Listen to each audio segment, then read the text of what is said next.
Nesta parte, apresentaremos duas entrevistas com dois grandes arqueólogos da atualidade. Amihai Mazar, do Departamento de Arqueologia da Universidade de Jerusalém, e Israel Finkelstein, do Departamento de Arqueologia e Civilizações do Antigo Oriente Próximo da Universidade de Tel Aviv. Amihai Mazar é professor emérito e um dos arqueólogos mais famosos do Instituto de Arqueologia da Universidade Hebraica de Jerusalém. Mazar coordenou as escavações de vários sítios arqueológicos, com destaque para o Tel Rehov. E sua obra mais importante é a Arqueologia da Terra da Bíblia, 10.000 a 586 antes da Era Cristã, publicada pelas Paulinas. Nós fizemos, então, algumas perguntas a Mazar. Professor, como arqueólogo em Israel, como o senhor lida com as questões ligadas à religião e política? I'm a professional archaeologist. Eu sou um arqueólogo profissional. É isso que eu faço. Faço arqueologia e não me inspiro em nenhum ponto de vista político. Também não falo a ninguém os meus pontos de vista políticos. Eu faço arqueologia. Isso é tudo. Eu sou uma pessoa secular. Eu sou um cientista.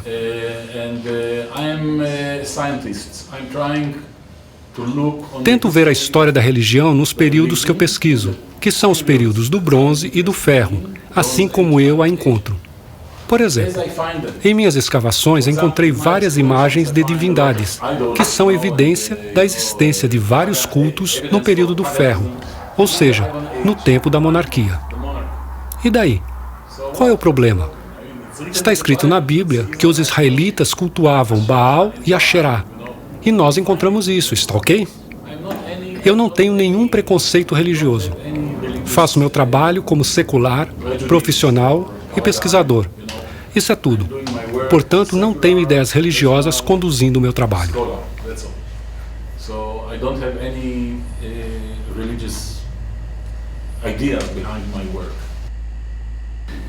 Como está a situação das escavações em Jerusalém?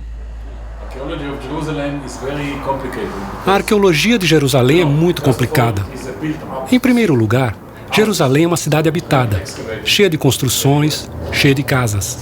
Você não pode escavar em qualquer lugar. Obviamente, não podemos escavar nada no Aram Asharif, ou Monte do Templo. Vocês sabem que é um lugar sagrado para os muçulmanos e que envolve todo tipo de problemas nacionais, políticos e religiosos.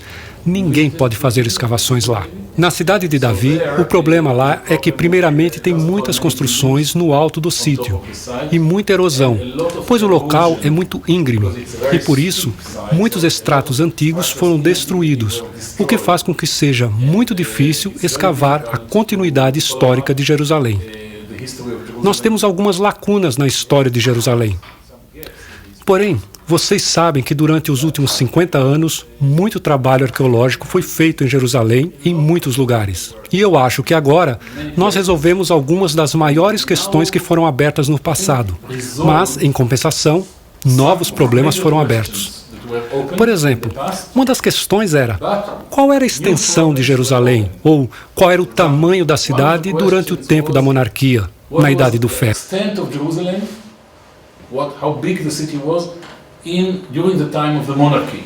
Agora nós sabemos, com certa precisão, que somente no século 8 a.C., a cidade se expandiu na direção oeste do monte, na direção do atual bairro judeu e toda essa área. Antes disso, a cidade ficava limitada somente na área leste, que é a área do Monte do Templo ou da cidade de Davi. Contudo, quando nos referimos ao problema de Davi e Salomão no século 10 a.C., tem muitos debates. muitas questões abertas sobre qual era o tamanho da cidade, qual era a extensão da cidade, quantas pessoas viviam ali e etc. Por outro lado, como os arqueólogos de Jerusalém vão explicar ou justificar o conceito de que Jerusalém é a capital de um grande estado, como é descrito no livro dos Reis no tempo de Davi e Salomão? State, as it described in the Book of Kings, in the time of David and Solomon. Qual é o fundamento, a base dos seus argumentos para estabelecer a cronologia das idades e para a história de Israel? I tell you, my book was written in 1988. Eu lhes digo que meu livro foi escrito em 1988, 1989. Ou seja, foi escrito há 25 anos. Durante esses 25 anos, houve muitas mudanças e eu preciso reescrevê-lo no próximo ano, talvez. Definitivamente, nós tivemos algumas mudanças na cronologia, sobretudo por causa do uso da datação pelo radiocarbono. Quando eu escrevi o livro, a cronologia era baseada principalmente pela correlação entre o Egito e Israel. Em minha escavação no Tel Rehov, no Vale de Betzan, nós temos 160 testes pelo radiocarbono, de forma que podemos datar cada extrato com bastante precisão. Mas ainda há problemas, pois a datação pode variar. Eu diria, em mais ou menos 50 anos. Isso não parece ser muito, mas algumas vezes, quando se trata questões históricas, como por exemplo, do tempo de Salomão ou de Acabe, a diferença entre os dois reis é de 50 anos. Portanto, não é tão simples assim.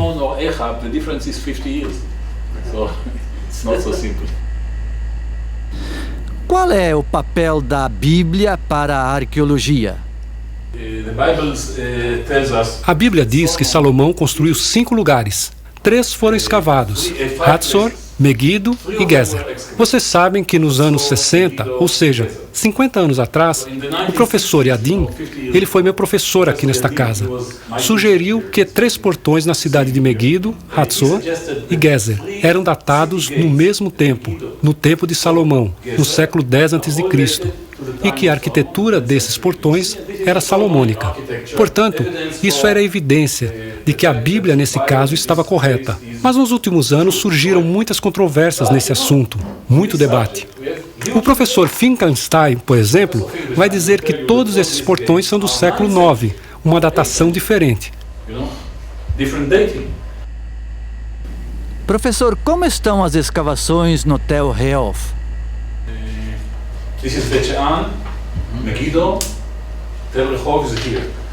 O Tel Rehov, Tel Megido, Tel Jezreel e o Tel Betzan ficam todos no mesmo plano, na mesma linha.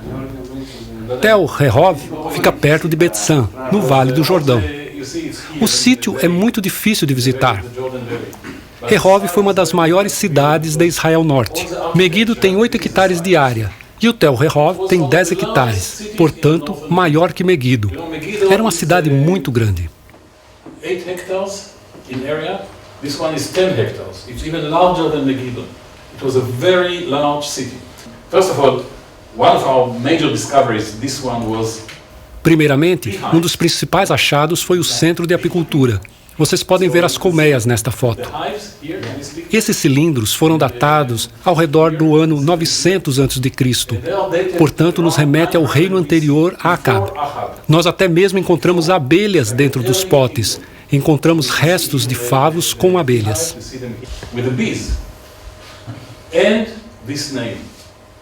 Além disso, encontramos esse nome, Nimshi, que é um nome bíblico. Quem foi Nimshi? Vocês lembram? Esse é o nome da família do rei Jeú. Jeú que fundou a nova dinastia depois do rei Acabe. Nós encontramos esse nome 3 vezes. 2 vezes nesse monte e 1 vez numa escavação ao lado. Portanto, eu acho que esta era a cidade da família Nimshi e certamente o rei Jeú vem dali.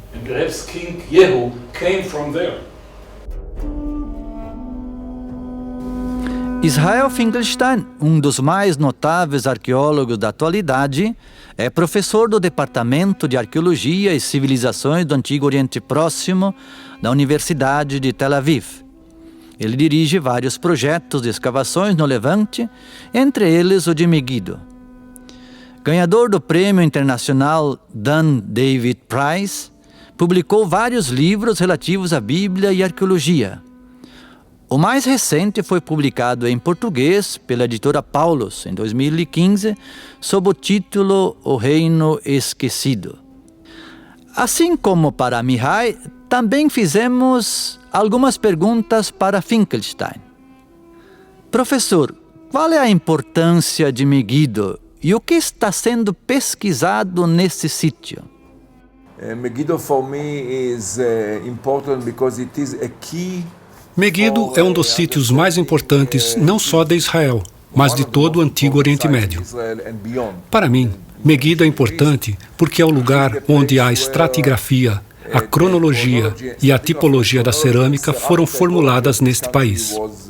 Portanto, eu trabalho em Megiddo, porque Megiddo é para mim a chave para entender vários problemas, inclusive toda a mudança do referencial cronológico começou lá. Entre 2009 e 2014, eu coordenei um grande projeto que foi financiado pela Comunidade Europeia sobre ciência e arqueologia da Era do Ferro. Havia 10 parcelas e mais de 40 pessoas trabalhando nesse projeto.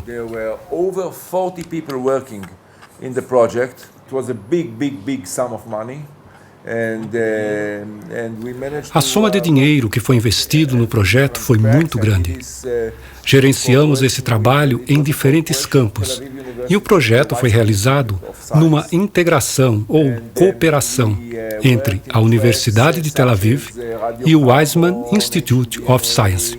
Trabalhamos em campos como radiocarbono, DNA antigo, paleoclima e análise de resíduos, o que significa a busca e estudo de moléculas impressas nos vasos, ou seja, o que os vasos contêm de muitos séculos atrás. Em janeiro de 2014, o projeto terminou, mas eu continuei a pesquisa com o meu grupo. Ou seja, não poderia simplesmente interromper toda a pesquisa só porque o projeto terminou. De maneira que tomei alguns dos campos em que estávamos trabalhando no sentido de dar continuidade à pesquisa. Isso significa também que eu tinha que buscar financiamentos, porque ciência arqueológica é muito cara. A arqueologia tradicional é bem menos cara. Deixe-me dar-lhes um exemplo. Nós coordenamos o projeto sobre o DNA antigo de porcos, relacionado a toda a questão da migração dos povos do mar. Fizemos isso dentro do projeto da Comunidade Europeia, que mencionei anteriormente. E nós checamos 144 amostras de porcos antigos que colhemos das escavações de diferentes períodos e conseguimos extrair o DNA de 27. Ou seja, nós checamos 144 e tivemos um bom resultado somente em 27.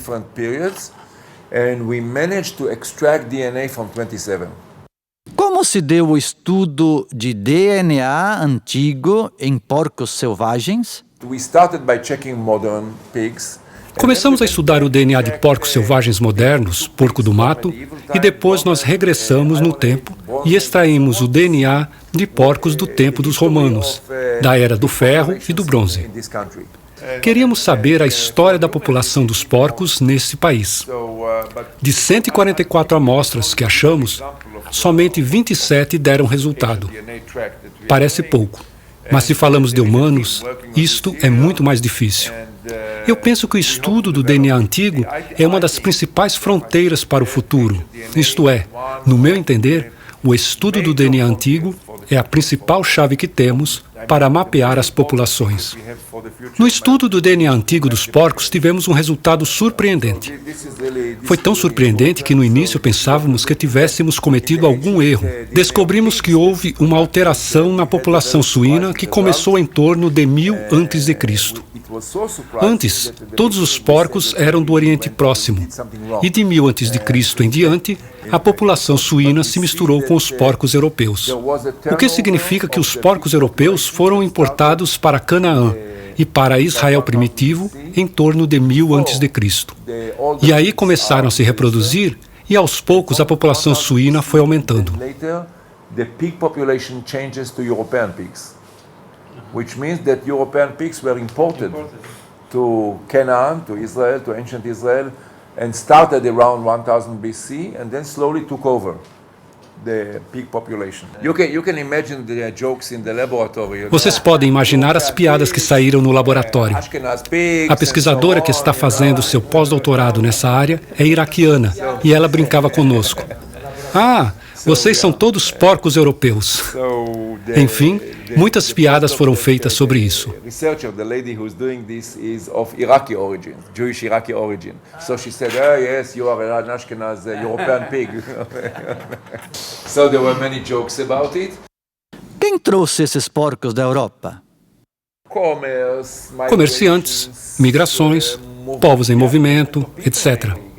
Os porcos não vieram da Europa para Canaã caminhando. Provavelmente vieram junto aos navios. A questão é, quem foi que os trouxe? Aliás, tem muitos questionamentos por trás disso. Por que foram trazidos?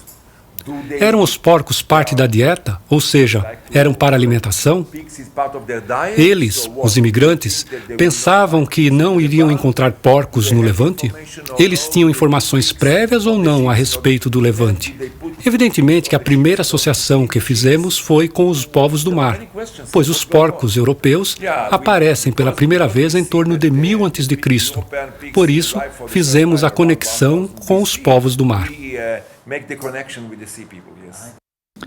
Por que voltar a estudar a mudança climática no passado? Outra coisa que considero importante, ainda no campo das ciências e da arqueologia, é o mapeamento do clima. Da forma como vejo as coisas para o trabalho futuro, duas tarefas são fundamentais: mapear a população e mapear o clima. Ou seja, as mudanças climáticas sofridas na história.